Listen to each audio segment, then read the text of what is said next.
World 24H, Mr. Trump. Deal with China is done. U.S. President Donald Trump said the U.S.-China trade deal is done, with China continuing to supply rare earth minerals and the U.S. allowing Chinese students to study at U.S. colleges and universities. Mr. Trump revealed the results of trade negotiations with China. We will impose a total tariff of 55%. China will only impose 10%. The relationship is great, Mr. Trump posted on the social network Truth. We will give China what was agreed upon, including allowing Chinese students to study at U.S. colleges and universities, which has always been good for me, Mr. Trump commented. A White House official, unnamed, said that the new deal allows the U.S. to impose a total tariff of 55% on goods imported from China. The basic tariff is 10%. The tariff is 20% for fentanyl, a type of painkiller that can be addictive, and the previous tariff is 25%, aimed at unfair competition. Practices that the U.S. accused. China has not commented on the results of trade negotiations with the U.S. The difficult question when aiming to end the conflict in Ukraine. The results of a survey released by KIIS on June 10th showed that 43% of Ukrainians surveyed said they were ready to accept Russia's de facto control of 4 Ukrainian territories without legal recognition, on the condition that the conflict ended and Ukraine received security guarantees, while the rate of opposition was 48%.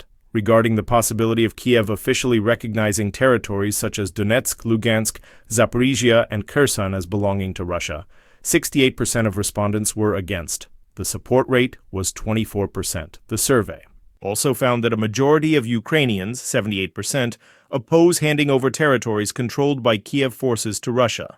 Only 15% of respondents approved of this. According to KIIS, the survey was conducted from May 15th to June 3rd, with 2,004 adult Ukrainian citizens participating. Currently, the Russian military controls about 20% of Ukraine's territory. U.S.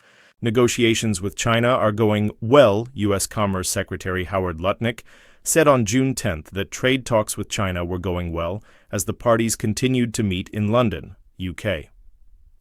In early May, the U.S. and China agreed to significantly reduce tariffs on each other to facilitate trade negotiations. On June 5th, U.S. President Donald Trump and President Xi Jinping had a phone call. Accordingly, the two leaders agreed to step up negotiations to reach a new trade agreement soon. On June 9th, White House economic advisor Kevin Hassett said that the U.S. could lift export restrictions on some items such as semiconductors, on the condition that China eases the supply of rare earths, important materials for the U.S. chip manufacturing industry. China has not commented on this proposal. The talks went on all day yesterday, and I expect to continue all day today. Things are going well, and we spend a lot of time together, Mr. Lutnick said. Customs data released on June 9th showed that the value of China's exports to the U.S. fell 34.5% in May, the largest decline since the COVID-19 outbreak. Satellite images. Cambodian base on the border with Thailand. The Thai military released several satellite images on June 10th, claiming that Cambodian forces had changed the status quo in the disputed area and built a military base in Chong Bok, Ubon Ratchathani Province, Thailand, since April.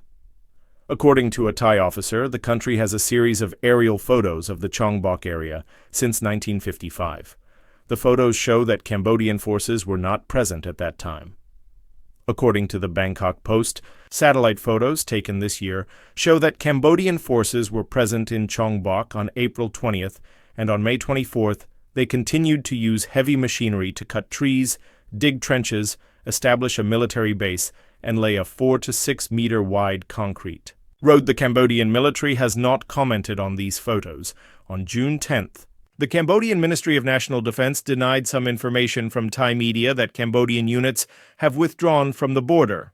There is no such thing as Cambodian forces withdrawing from areas under Cambodian sovereignty and which have long been under our control, the Cambodian Ministry of National Defense said.